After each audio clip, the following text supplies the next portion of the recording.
for this day. It's like a second Christmas. Wait, no, it's better than Christmas.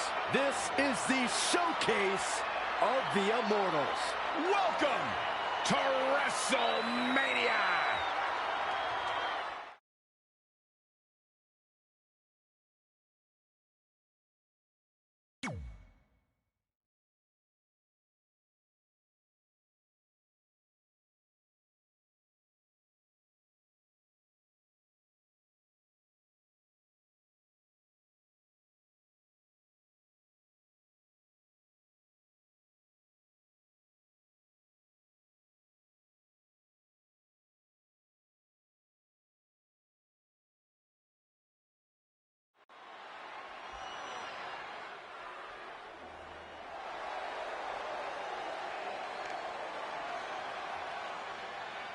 There's a big hunt happening tonight.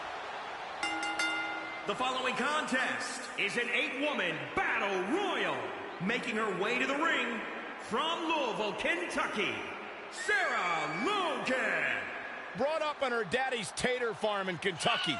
She used to hunt for a living and then cook the food for her family. That is what Logan is all about. Unorthodox brawler, descendant of Vikings, and knows 11 ways to cook a possum. Sarah Logan is set for action on the big stage.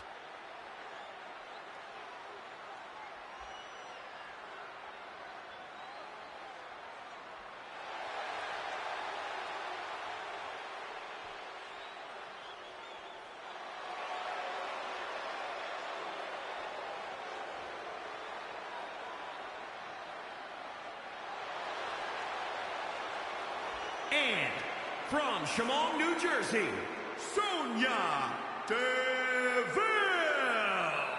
Tremendous attitude, MMA background, punch you right in your face. Yeah, Sonya Deville once said she feels like she was placed on this earth to hurt people.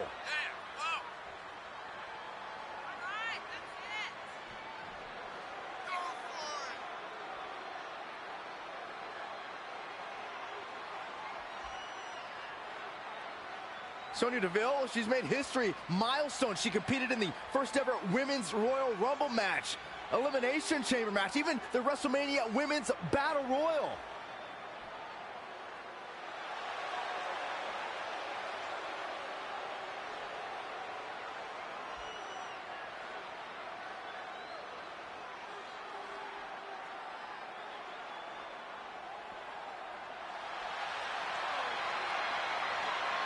Candice Wrestling is here.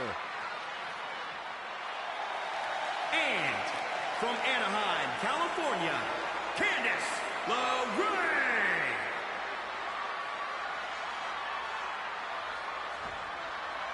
Yeah, such a positive energy that Candice LeRae brings to the equation. Listen to this place on its feet for Candice LeRae.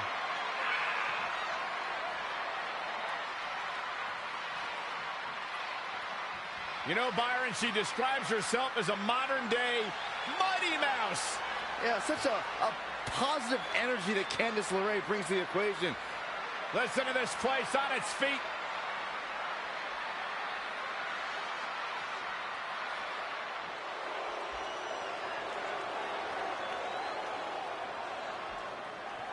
Tamina is here to fight. And from the Pacific Islands, Tamina. That is a scary human being.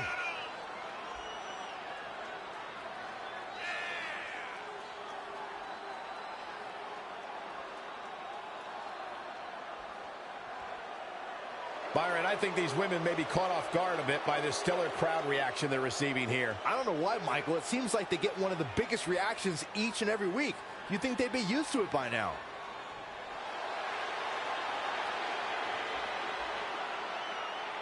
Straighten up, you two. We're in the presence of a lady. And from Paris Island, South Carolina, Lacey Evans. Saxton, you ought to get a woman like Lacey Evans to keep you in line. I'm good just the way I am. But I'll tell you what, her questionable personality traits aside, Lacey Evans has had some pretty incredible victories against top NXT talent like Kairi Sane, Dakota Kai, and Candice LeRae. Questionable? Yeah, Are you kidding me? Lacey Evans is everything a woman should be. She's smart, she's strong, she's beautiful. She's smarter than you, Byron.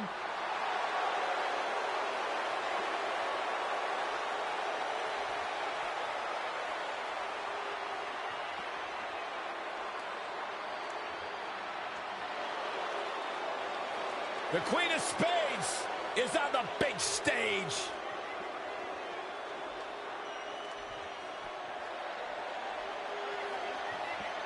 It was just a matter of time before Baszler got to the grand stage.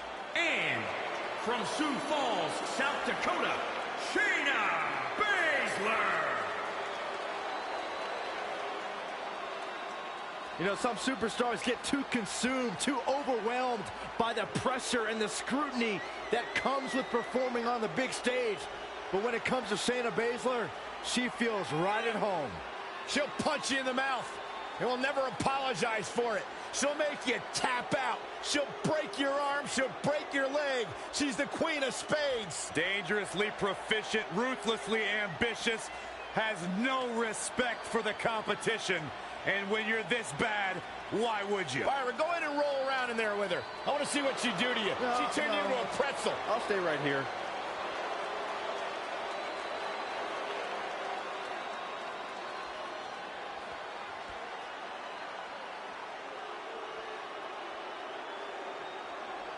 This is her house. It's her title.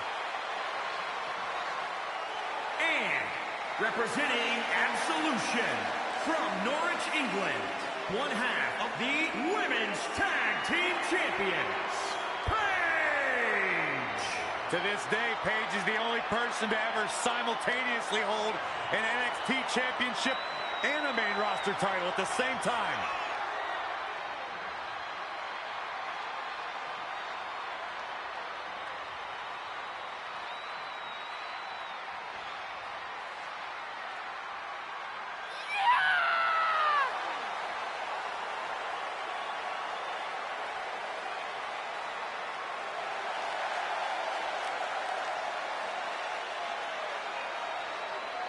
I don't know about you guys, but it seems to me like the champ is a little more relaxed than we're used to seeing her. Well, if she thinks she's got the night off just because the title's not on the line, I've got some bad news for her. Because the beating she will take will be anything but a vacation. It was just a matter of time, and the time has arrived. Bianca Belair on the big stage, right where she belongs. And their opponent, representing the Thrill Seekers, from Knoxville, Tennessee, Bianca Belair. It was just a matter of time, and the time has arrived. Bianca Belair on the big stage, right where she belongs. Well, ever since Bianca Belair made her NXT debut, she has touted her claim that this is where she will be, on the big stage, on pay-per-view, and she is now fulfilling that promise. Bianca's just so naturally gifted. It's like everything comes easy to her. She is good at everything. Without question, one of the best, most purest natural athletes we have ever seen in WWE.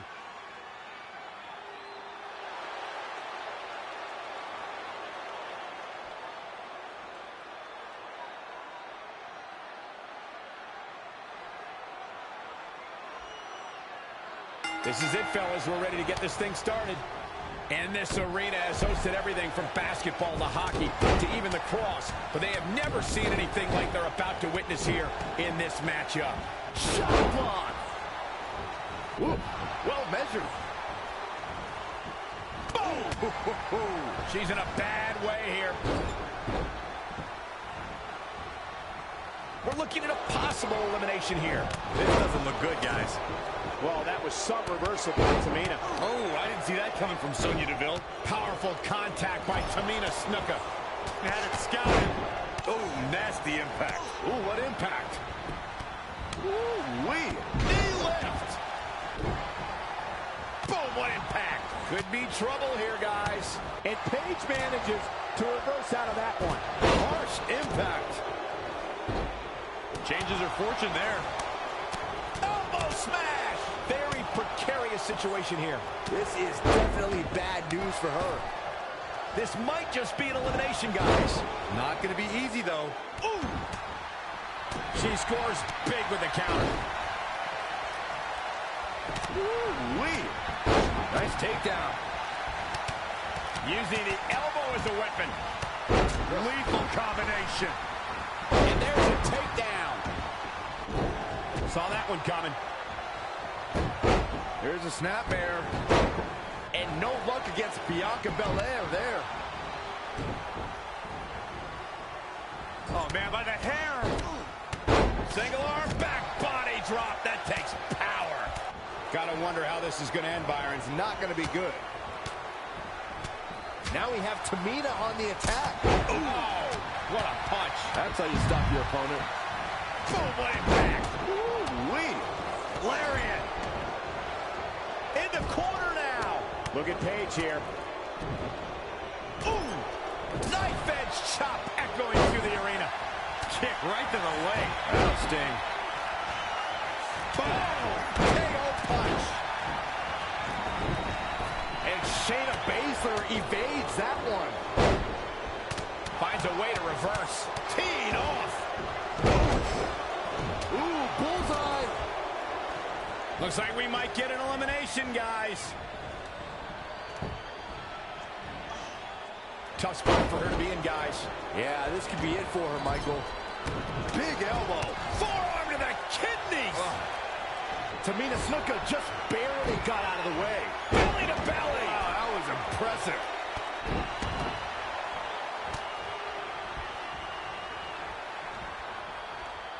Oh, what a headbutt. And again. Bang! How many headbutts we gonna see? Jumping knee attack. Sarah Logan was just able to get out of the way there. Oh, well-measured strike. Hooked up. Shin breaker. Oh. And Shayna Baszler making her think twice. Oh, look at this. Neck breaker after the float over. That was pretty. Kick. Nasty kick. Woo-wee. Going for the ride. Reverses. Can she take advantage? Oh, what a right. And some attitude behind it. Drop kick. Hits the mark. Oh, straight forearm.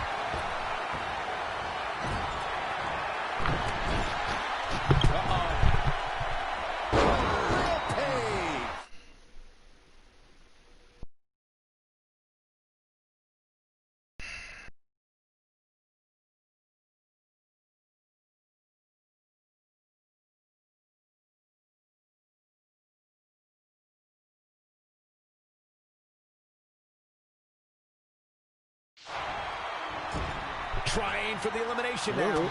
Gonna have to try a little harder than this. Didn't go as planned there. Chilling, bro.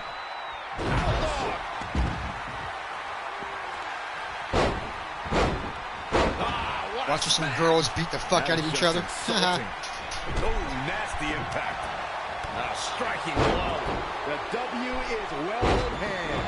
Sonya Deville better not waste this opportunity.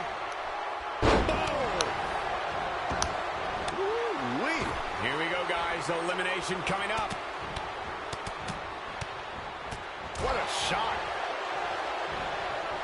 Big Brother All-Stars. Kick. Nasty kick. And Sonya Deville says There was rumors that Big Brother was going to do another. They haven't done an All-Star season since season 6 or 7, which was 2007. Right. So they've had 20 seasons and only did an All-Star season in those 6 seasons.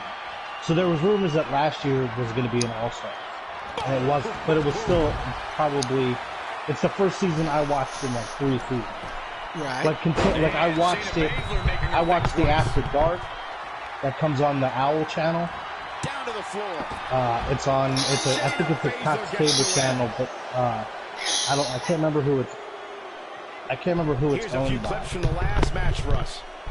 But it's a live feed that they run for 3 hours. But Damn right. they're always, but you can pay for the subscription on CBS.com and watch the 24-hour live feed. But it's kind of Big dumb. win here to start And then, the show. but when they do the live feed, they don't give up. They don't. You can kind of figure out who won competitions because they go dark during the competition, and then they'll come back if there's a competition during the feed. But and then you can kind of figure out who won the competition. They're not allowed to say, but you can kind of tell, like who won just by the reaction of everyone and the strategy that they're talking about. And then CBS airs 3 episodes a week, like Monday. I think it's Monday, Wednesday, or Sunday, Wednesday, and Thursday. So Sunday they do a head of household competition, and then that person nominates 2 people for eviction. Then Wednesday they do the veto, which means whoever wins the veto, if you're on the block, if you're up for eviction, you can take yourself off, and the head of household has to nominate someone else. Or if someone else wins it, they can take you off or just leave you up there. And then on Thursday they do a live eviction, and it goes on like that until they get down to the final 4, and they do the final 4 competition, and then the finale. And so that's how it runs every year. But people join, they start alliances, they backstab each other. Last year was probably in my top 3 favorite seasons. Last year was just really, really good. And this dude Jackson fucked the 2 hot girls in there within a month. It was fucking hilarious. And so everyone's been wanting an All-Stars for forever. They kind of did minimal All-Star seasons.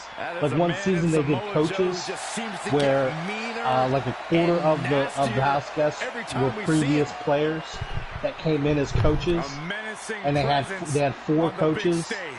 And then each coach had like 4 or 5 people on their team. And then halfway through the coaches shit, they gave each coach a button in front of them in the diary room where they do their confessional, and they gave them the option to join the game. However, if one person decides to join the game, they all have to join the game. Oh, damn. So, like Mike Boogie, who's famous for being like in 2 seasons, he won the All-Star season, and he took 2nd place in his original season. So he's the OG player, him and Dr. Will. And him and Dr. Will came in, he won first, Dr. Will came in 4th. And Dr. Will won his season. Dan, who was on the show before, and he was on there as a coach, he won his season and took 2nd place. He was the runner-up in another season. And I'm like, you've got to be good, because everyone is already gunning for you because you've already won the show.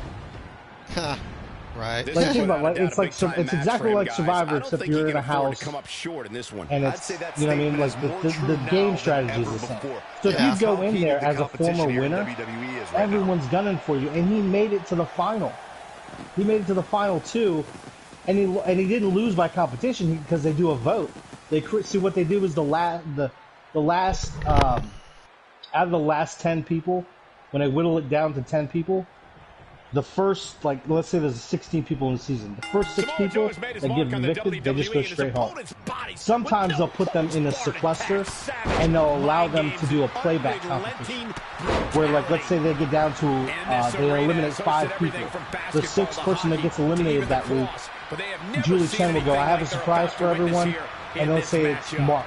Mark just lost. Mark, don't go anywhere. We're bringing the other 5 house guests back in, and you get to play to see who comes back in the house.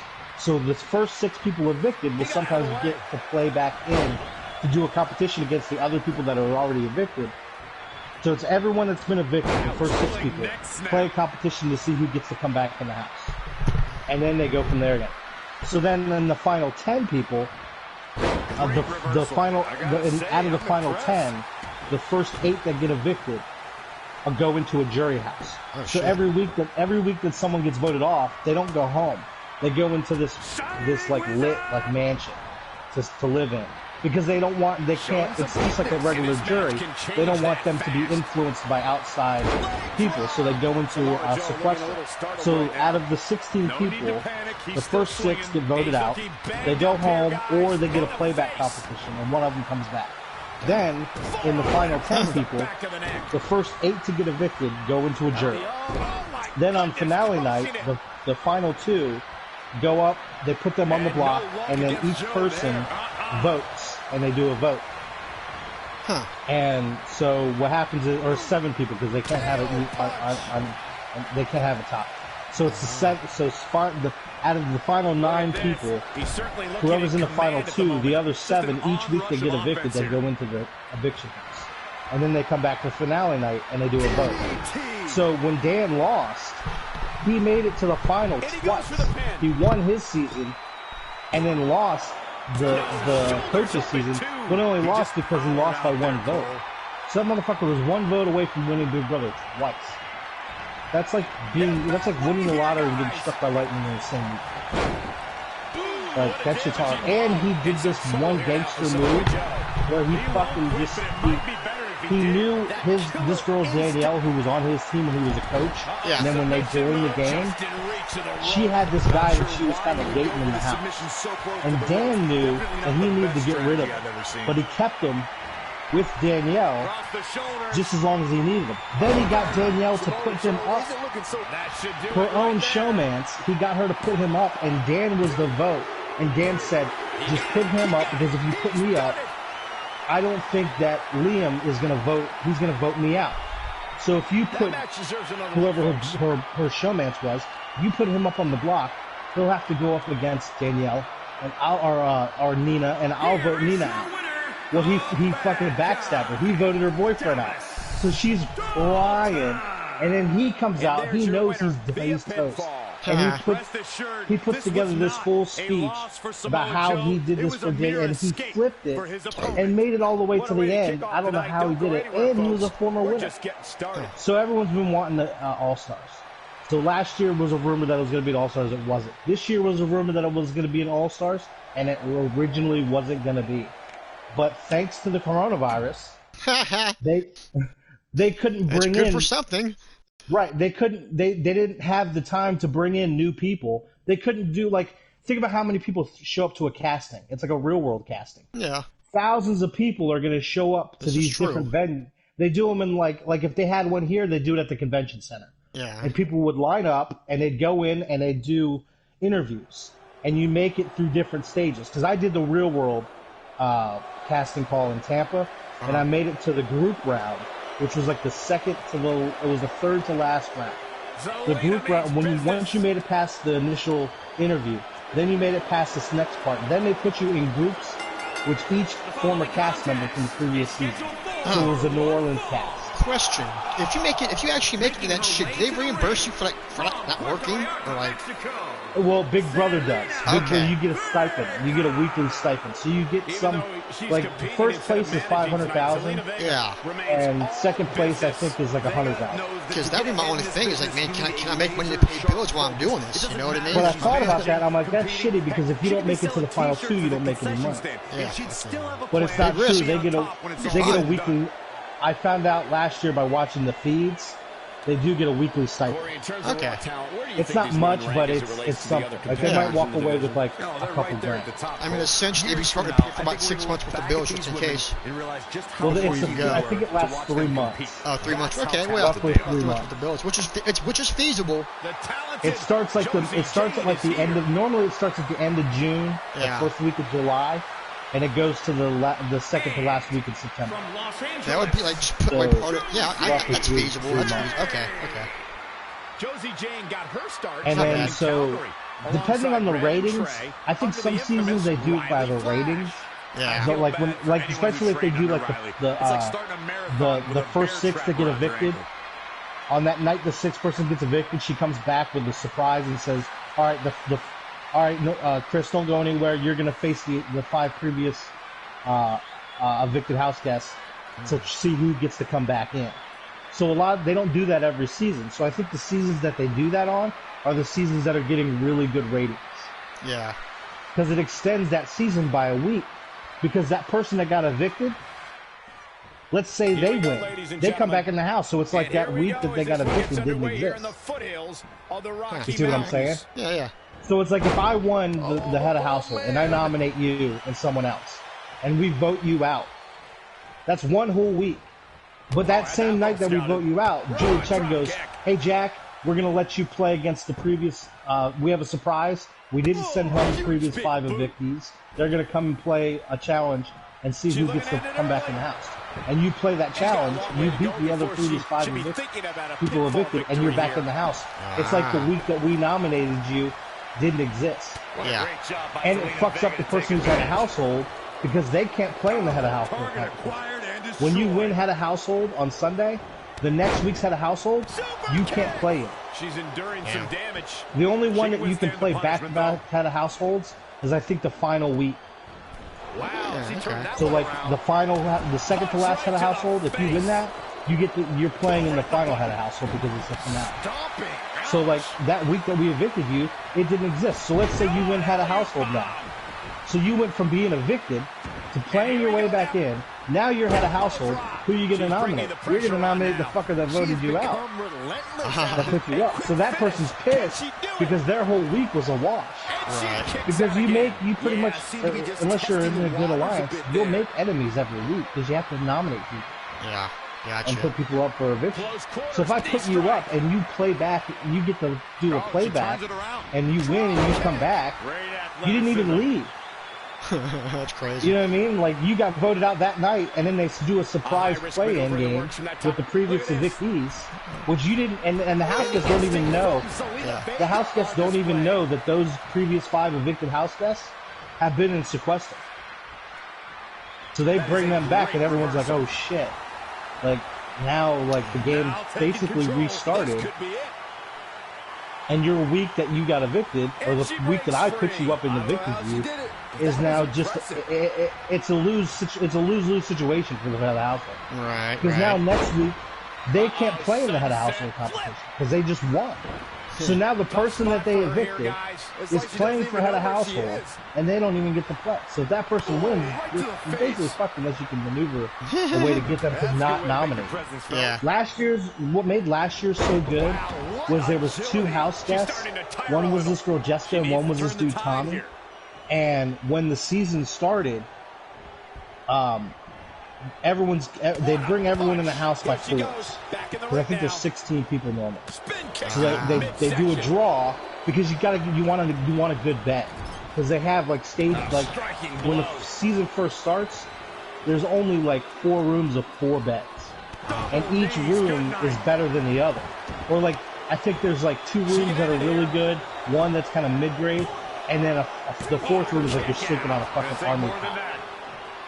So when they do the draw to when the house guests move in, they'll do, okay, these 4 won the first 4 move in, and then they bring them in, and then the next 4, and then the next 4, and then the next 4. Well, when Tommy and Jessica got in there, all of a sudden they pull each other to the side, and they're like, oh my god, how did this happen? And you figured out she used to date Tommy's sister. Wow. And so they made it all the way to like the last 6. And they kept it a secret the whole time. She's got to remember to get back. And basically their alliance were like 3 teams of 2. So it was like Jackson and Holly, and it was Jackson, Mickey, and Holly. And the reason why I use his full name is because there was another Jackson. So they called Jackson Mickey. He went by Mickey. So there was Mickey and Holly, Jackson and Annalise, which she was funny because she said she would get picked on in high school because her first name started with anal. What the fuck was that? Did you hear that? First name, that was my oh my god, okay. Oh my god, they're listening, be quiet. And she goes, yeah, everyone used to make fun of me in high school because my name starts with anal, because her name is Annalise. That's kind of funny because I was kind of like, I didn't ever make fun of Annalise that we worked with, but I had little jokes in my head every time I was around her. Like, her name's Anal. I'd still fuck her, though. She's gotten cuter, I heard. I don't remember Annalise. She was one of the little nerdy-looking girls with the glasses, long. She's like real plain-looking. What a battle. But last I saw her at the, not the Red Mill location, but the other location. She was a waitress, and she had chopped her hair crop length, and she worked at Brenneman? Huh? Yeah, just for a phone girl. But she mostly worked at the other restaurant, though. I probably just can't remember her face. Yeah, well, she used to wear glasses, and dude, her tits got bigger, bro. She looked kind of grown. Well, this wasn't after I'd already left, was it? You know what? I don't remember, dude. I don't think it was. Yeah, so last year wasn't an All-Stars. And Jackson ended up winning. Lex Luger and The Rock. So last year wasn't an All-Stars. This year was supposed to be, but they couldn't because of the coronavirus. They couldn't do casting calls. Bastards. So they were forced to do an All-Stars because they already know those people. See what I mean? They didn't have to do a casting call. They just say, okay, what form they put up? They probably put out a release to just those people who have been on the show. They said, hey, who would like to come back? And out of those people who say, yeah, well, I'll entertain coming back. And then they say, okay, and then they pick 16 people from those previous All-Stars. From those previous seasons. Yeah. What I'm excited about is Nicole that was on last season. She's kind of like a nerdy girl. She made it to the Final Four. Or she made it to the Final Three. But she got screwed because Jackson and Holly weren't going to take her to the Final Two. Because they were a couple. They were a showmans. Who are you going to take? The girl that you're dating and fucking in the house? Or the third wheel? So, and she almost manipulated it. And because when it gets down to the Final 3 and 4, you got to figure, okay, because it's not a physical or mental competition at the end. It's whoever votes for you. So you got to figure, am I going to get more votes than this person? Or am I going to get... So, like, if me and you were in an alliance, and it got down to the Final 3, and we were with someone else that wasn't part of our alliance, and I say to myself, if me and Jack go to the Final 2, he's going to get more votes than me, and I'm not going to win 500,000. Oh, shit. So if I win that final head of household competition, I say, yo, Jack, we've been ride or die all the way up to the Final 3. I hate to say this, but I know if I go up against you in the finale, I'm not going to win, so I have to take Christine. Mm-hmm. And then you'd be like, yo, fuck you. Sometimes they get pissed off. Yo, fuck you, motherfucker. We've been through this whole shit the whole time. And now you're going to... Because think about it. You made it all the way to the Final 3. And then your partner, your person that you aligned yourself with, because it's an unspoken agreement. You can align with anybody. Yeah, he's definitely ready they to fucking get this screw you at the end. Cole. He's not the only one. Would you listen to this crowd? So you kind of knew that Holly or Jackson, if whoever won, wasn't going to take Nicole. So because she got voted America's favorite house guest, which you win $50,000. Damn. They do a vote at the end of the season. Who is your favorite house guest? And whoever wins gets the title of America's favorite house guest for that season, and they get $50,000. So she was America's favorite house guest. So I think that's when she's coming back. I think she's the only one coming. I think the black dude David is coming back. And he got voted out like the first week of the show. So I don't even count him. He didn't even play the game. He got voted out the second night. And he was kind of an idiot. They kept pulling the race card last season. They kept saying it was a controversial season because by the 5th week, all the people of color were already voted out. Oh, really? It's because they fucking suck. Figures. That figures. Oh my God. They were calling Jackson a racist and an ageist. Because they did this new twist on the very first premiere episode. They had Camp Big Brother was the theme of the season. So the whole house decor was like going on a camping trip. But they call it glamping because it's glamorous camping. Mm-hmm. And so the whole theme of the house, all the furniture, all the different decor was themed in like going camping. They even had one bedroom that was actually built into the building that was like a camper. So the outside of the wall of the room was an actual camper, and it had a door like a camper. And then you walked into the room, and then it was just a bedroom with 4 beds. So what happened was Jackson on the very first episode, the premiere episode, they did a vote to see who was going to be the camp counselor. And so everyone voted, and Jackson won. he had the most votes. So what happened was they come out and they say, all right, the camp counselor has to nominate 4 people to go into a competition, and one of those 4 people, if they lose, they're voted out that night. So we had to choose 4 people, and this is from the jump. We don't know any of them. He just met them 20 minutes ago. So he picks the big fat girl. And this arena has hosted everything from basketball this to Hispanic hockey fat to even girl. lacrosse, but they have never But the only seen reason why anything she like made they're it to about like, to witness here I think she in made it this down to the matchup. last 7. And it's The Rock. It was because she wasn't a threat and she wasn't aligned with anything. So the only reason why she made it was because no one decided to vote for He her. goes for the quick pin attempt. Because they knew, hey, we Very could just keep her curious move around. to go for a pinfall at She's this not aligned point. with anybody. Still She's not seems going to win a little anything because she's fat. And the whole time it gave her this false sense of like self-esteem able to counter. and this false sense of like, I'm good at this game because she made it to the final 7. With some good Well, no, timing here. you made it to the final 7 because you suck. Right. Like the most of the time, like when the first 2 or 3 people that get voted out, it's by bad luck. But normally, like after that, if you're voted out, it's because you're a good player and you're a threat. You don't vote out people who aren't threats. The Rock, can you smell it? He's gaining the upper Like, hand here. if I'm He gonna might be pick, waiting if on I have to that pick 4 people to race against, right?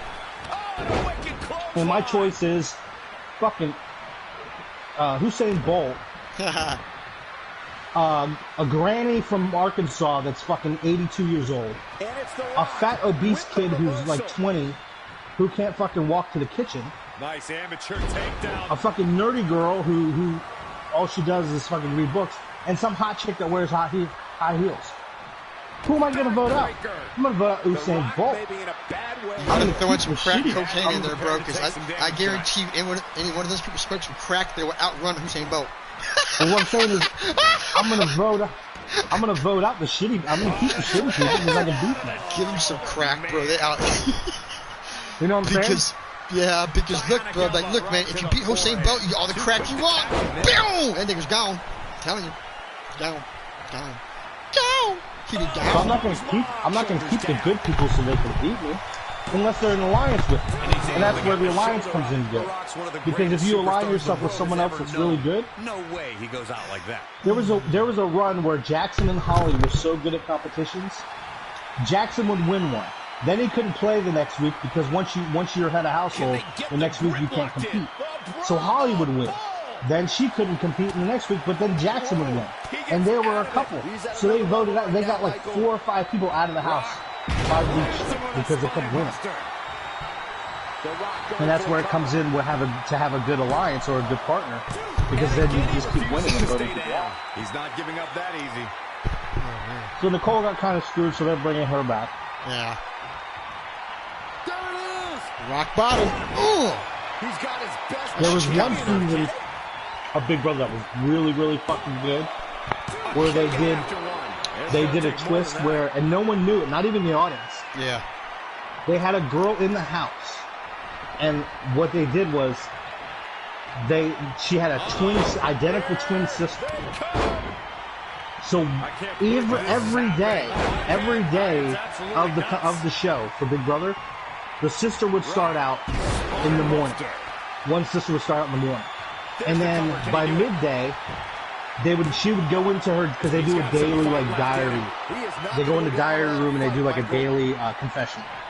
Here we go. And it's The Rock separate is in from it's on the other side of the house. No one can hear you, and that's what they use for like the jump cuts on the show, like when they're showing the competitions. Like after a competition, you have to go to the diary room and give your account of what happened. And then when they edit the show together and they broadcast the competition, they can edit in your comments. Well, when she would go in for that is when they would switch them up, and she would tell her twin sister, "Yo, this is what happened. This is where we're at. This is what this person said." So they don't, because they have to know what's going on in the house. So then the twin sister would now be in the house for the second half of the day, and then at the end of the night they would switch back again. And they did this for like 6 weeks. So when she finally got voted out, Julie Chen comes out on the TV in the living room. She goes, "House guest, I have a surprise for you. Remember, Big Brother is a game of expect the unexpected." Right. And Melissa has something she wants to reveal to you all. And all of a sudden, her sister comes out of the fucking confessional into the living room, and everyone's like, "Yo, what the fuck?" They're like seeing double. And she's like, "Yes, I'm Holly. I'm Melissa's twin sister." Oh shit. And so they came in the game and played the game together for the rest of the until they got voted out. They didn't win that season, but it was still a crazy fucking twist. They did a season of X's one season where like it was of the 16 people, I think 10 of them were former couples. So there was 5 couples. They didn't know they were coming in the house. So like what happened was, however Big Brother did the casting, let's say you went for a casting call and your ex-girlfriend, you didn't even know that she did. She went for a casting call. Big Brother goes, "Hey," and they probably ask you in a questionnaire, list your most recent relationship in that casting call. So they match it up and say, okay, this guy Mark Sanchez used to date Holly Brown. All right, they're going to be in the house. So come premiere night, when they're all moving in, you see like 5 or 10 of the new house guests looking at each other going, "Oh shit." And then you realize as the first episode goes on that these people were either married and divorced or boyfriend girlfriend and broke up. Yeah. And that was a crazy fucking twist because now you have to play with. Do you make an alliance with someone that you were broken up with, or do you gun to try to get them out of the house? Damn, Nick, I don't know about all that. Crazy. Oh no. But that show was wild. That show is still wild. That's why it's been coming on for 20 years. Yeah.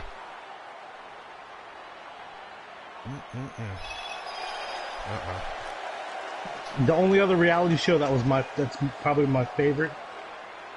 Big Brother's my number 2, but my favorite, and it only lasted 2 seasons, and then they did a 3rd season 10 years later, was the Joe Schmo Show.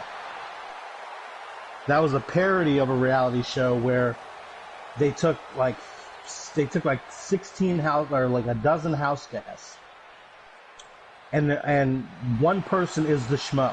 Yeah. They think it's all real.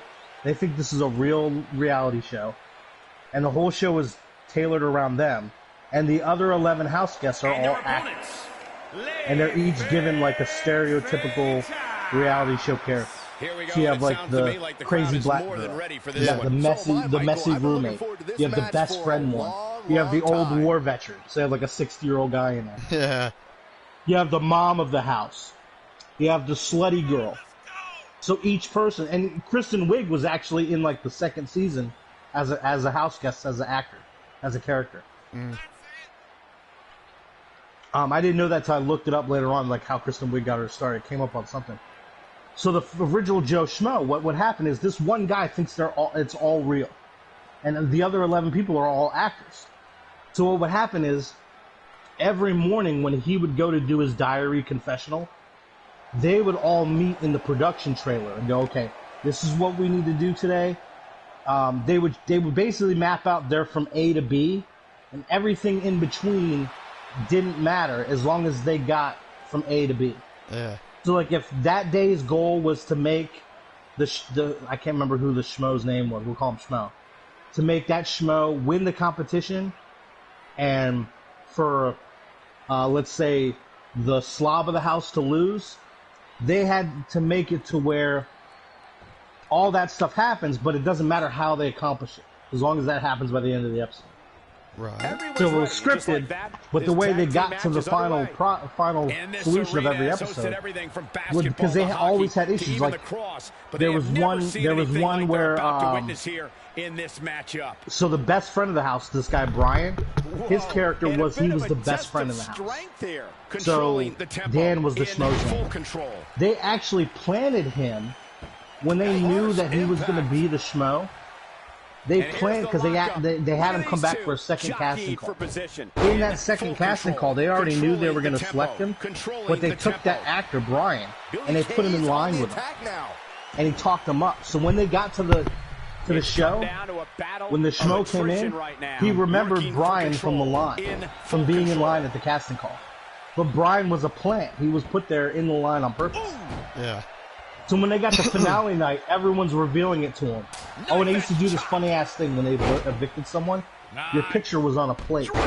And the host, the schmarmy host, because it's a parody of a reality show, he would go, "I'm sorry, Chris. The house has spoken." And he would go, "Ashes to ashes, dust to dust.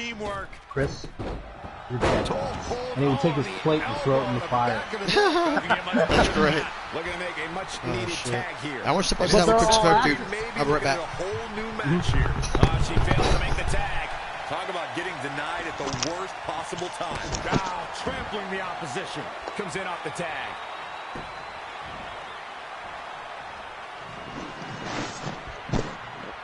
Uh-oh. Neckbreaker. Kick to the gut.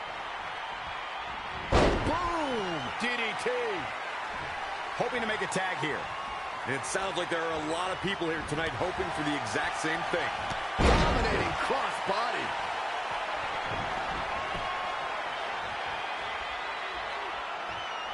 Check kick. Tagged in.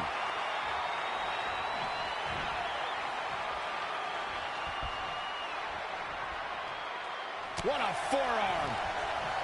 Just attacking the back. What a great job by Peyton Royce to take advantage. Oh, what a kick. Attack to the midsection.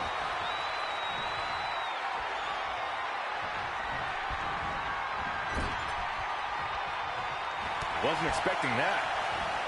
Oh, that's how you establish dominance.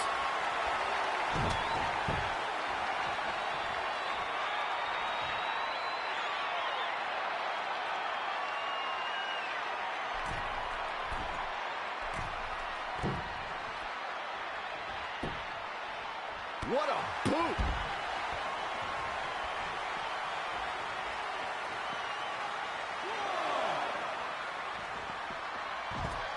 Oh, what a counter.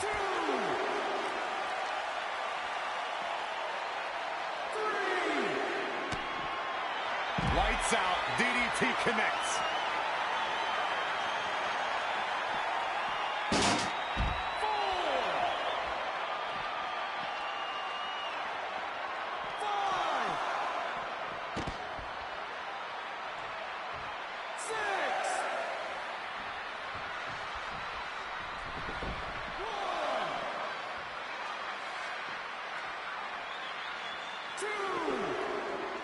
Back now inside the ring. Hooked up and Backdrop suplex. She's showing signs of slowing now. This could be it. Cover. Come up. And it's Peyton Royce kicking out with ease.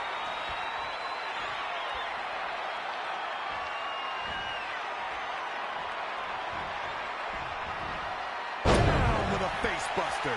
Needs to make it to the corner here, Corey. Oh, you're absolutely right, Cole. There's no way around it. A tag is vital at this point in the match. Running Bulldog. Tagged in.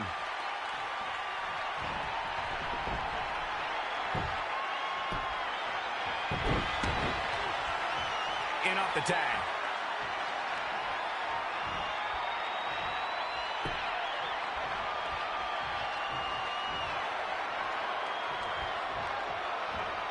Pick the leg. Oh, man. That'll tear your hamstring.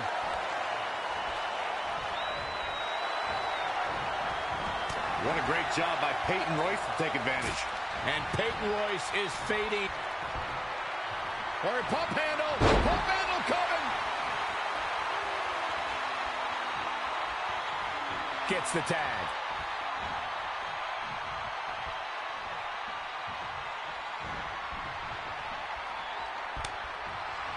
Wow, she turned that one around. Tag made. God, We've that's seen some hard as great fuck out chemistry there. from this team here, Michael. Yeah, incredible chemistry. Hold on the elbow, the back of the neck.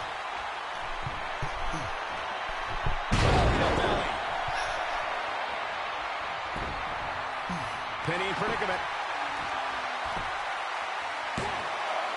And she kicks out at 2. That's all right, Cole.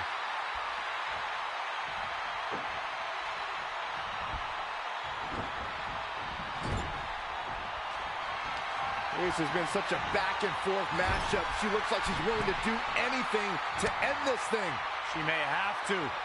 These two have battled back and forth, thrown everything they have at one another. But what on earth is next? Steadily climbing. What could she possibly be thinking? All the way to the top. Will that be the deciding factor? This is not good. I don't think Bill can she end it here. Maybe not. Tagged in. Hello? She's got that gleam in her Oh, you couldn't hear me? eyes. Just now. Oh, yeah. I was saying I took the 83-84 Bulls, Incredible and so I have there's And basically she every shut the draft you door can on think of. this one. Yeah. So I took the 83-84 Bulls, drove them into the ground, and I drafted Michael Jordan the next year at number 2. What an unbelievable display of determination we're Damn. seeing And so here. then the next season I traded for Bill Paxton, and then I drafted Charles Oakley. Creativity. So my next move, when I get to like the 87 season, is I got to find a way to draft Scottie Pippen and Horace We're going Grant. to see here. And then I got to trade Charles Oakley to the Knicks for Bill Cartwright. Mr. Cartwright. Rolling elbow finds its mark. Ouch. You know, Michael would fuck with him in practice. Michael fucked with everybody.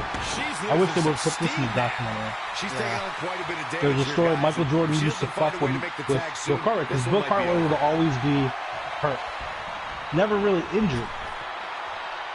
Because an injury is like you're out for 2 weeks or a month.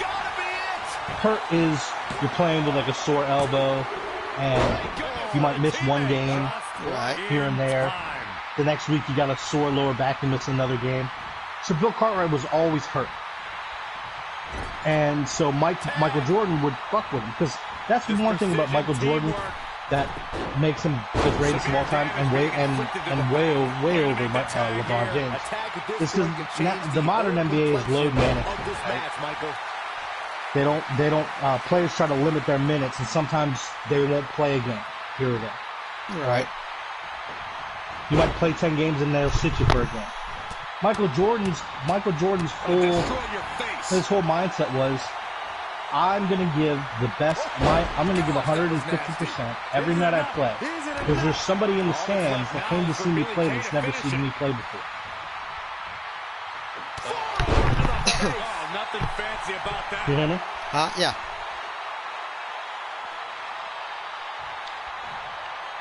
So he gave his best effort every night. So Bill Cartwright, a guy who's always coming up, I'm gonna have to limit my minutes, or I can't play tonight because I got a sore ring finger or some stupid shit. Yeah. In practice, Michael Jordan nicknamed him Medical Bill. That's funny. Bill Cartwright Medical Bill. nicknamed him Medical Bill because he was always hurt. In the corner, teeing off. She returns the I thought that was a roast and a half. Oh, yeah. Backbreaker. Right to the spine. Yeah, so I got and I got old school Michael Jordan with hair starting off. I know that's right.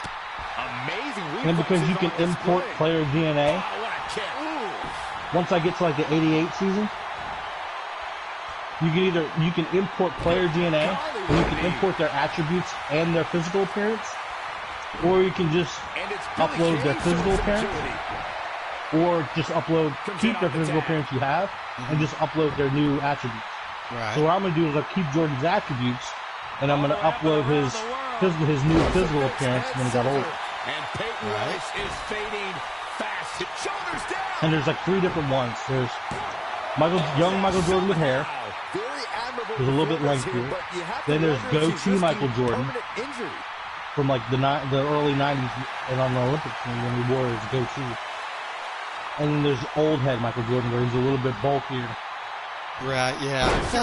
But he can't get to the rim as good. Absolutely has to make But he a keeps that tag turnaround. That's easier said than done, Michael. What a counter! So fun to watch. Michael Jordan was Rookie of the Year, and he won the Slam Dunk Contest. And I averaged 38.9 points a game. Oh, yeah. The MVP of the season, let me go to my awards. League history.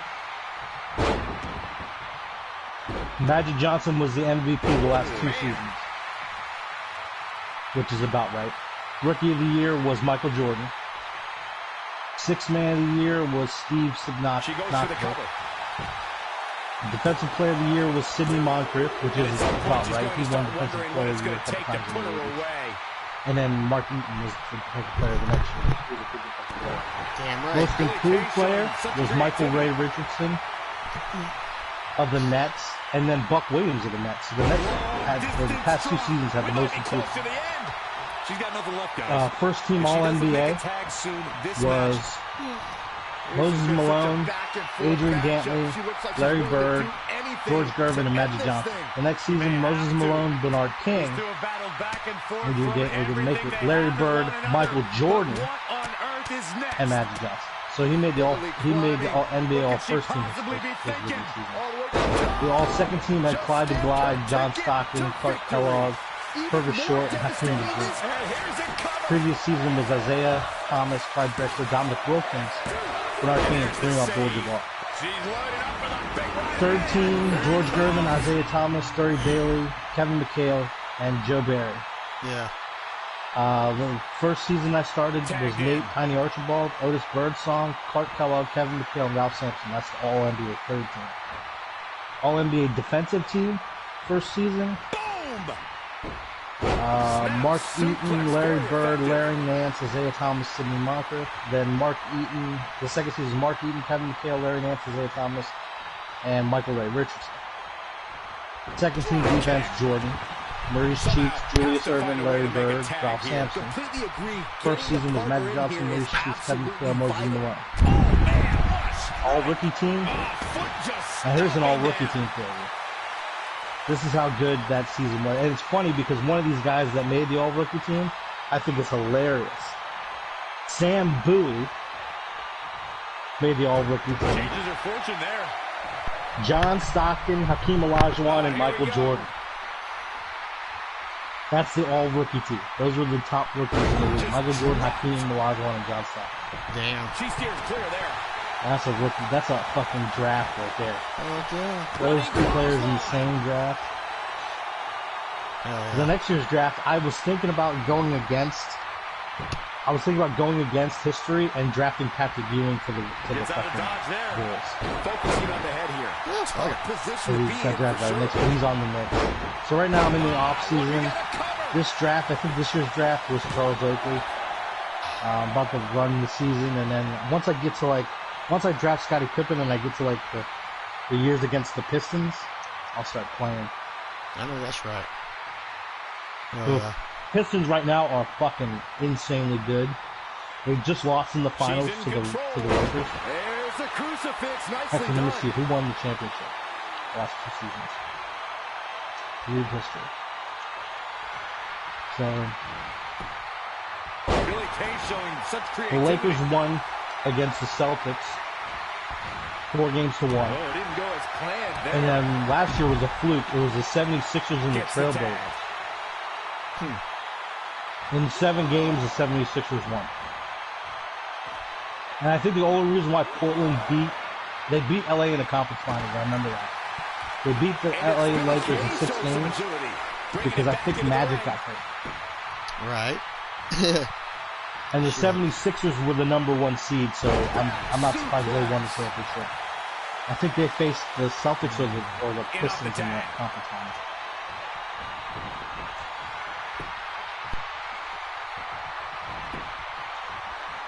So NBA records. Season records. the save. She's got her where she wants her. I dropped 87 points with Michael Jordan on the Knicks. Oh, damn. Saw that one coming. Second highest point total other than what Chamberlain did 100. I tried to get to 100 that game. I was shooting more threes. I probably could have got his. I could have probably scored like close to like 90-something points. But I lost a lot of points trying to get to the 100 by shooting threes and missing. Right. Pins broken up. Because I was trying to get to past 100. I wanted to break the record. It's hard though. Submission move. That's why NBA 2K11 was probably the best NBA 2K game. Michael Jordan was the cover athlete. It was, I think, commemorating something about Michael Jordan's career. Right. And the in-game campaign was you played Michael Jordan's career and you tried to accomplish all his accolades. So like his you played the first one was score 63 against the Celtics in the playoffs, which is what he did. He set the record. That's the most points scored in the playoff game, is 63. The next one was beat the Cavaliers with a game-winning shot. She's getting closer, Corey. Things of that nature. And so you did it all the way through his career. Like one of them was, she makes the tag. And not a moment too soon, you had to beat the Utah Jazz with Jordan's stamina at 50% because it's a flu game. Things aren't looking good for her. So that whole game, She turns it you're around. playing with the Gatorade icon. That one's countered. The Gatorade icon means that you're tired and you need to sit on the bench. Yeah. So the whole game, you had to beat the Jazz with Jordan playing at least 44 minutes at 50% stamina. So that whole game, it was just tough because you're always tired. Yeah. I hear you. And so you had to make more precise shots, and it was a cool little mode. That was in 2011. I wish they would bring that back. Yeah, that's right. Like you need more